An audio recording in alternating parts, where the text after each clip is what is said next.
Hello and welcome to another episode of Now Showing, where I'm going to take you inside my thoughts on a movie that opens wide tonight/tomorrow morning in theaters.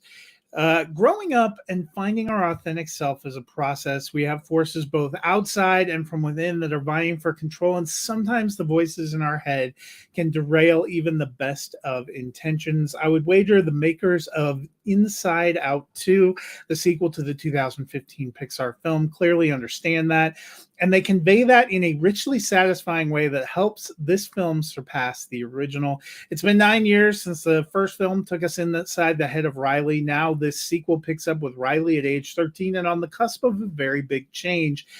After a brief recap, our old friends Joy, voiced by Amy Poehler, Disgust, voiced by Liz Lapira, Anger, voiced by Lewis Black, Fear, voiced by Tony Hale, and Sadness, voiced by Phyllis Smith, are ready to take charge.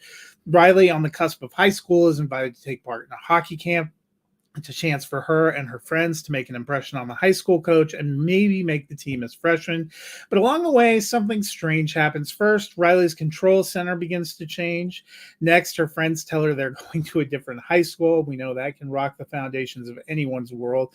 And as if that wasn't already a lot for our existing emotions, 4 new friends arrive. Riley's newest emotions, a result of puberty, include embarrassment, voiced by Paul Walter Hauser, ennui, voiced by Adele Arshopoulos, envy, voiced by Io Adibri, and anxiety, voiced by Maya Hawke. These 4 seem to take charge from the jump, especially anxiety. And when anxiety and joy are at odds on the direction to go, anxiety takes the reins, removing Riley's authentic self and bottling up her old emotions, burying them deep in her memory vault.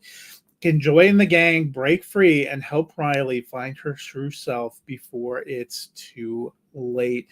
You know, a very kind of interesting and adult plot line.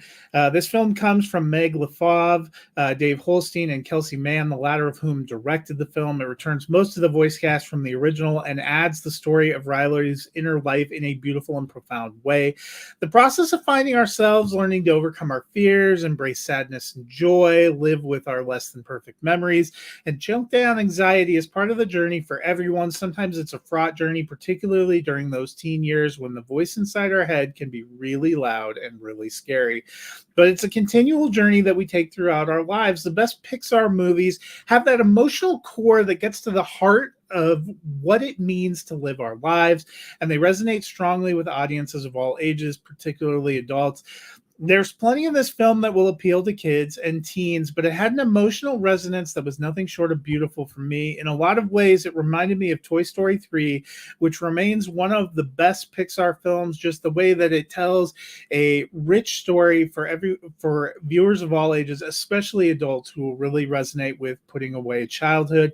This, kind of going on a beautiful emotional journey. It's a film that surpasses the original. I loved Inside Out too. I laughed, I cried, I was deeply fulfilled. It's my favorite animated film of the year, and it's one of the films you should make a point of seeing in theaters. Inside Out 2 opens wide tonight/tomorrow morning. I'm giving it 4 stars out of 5, so be sure to go and check it out.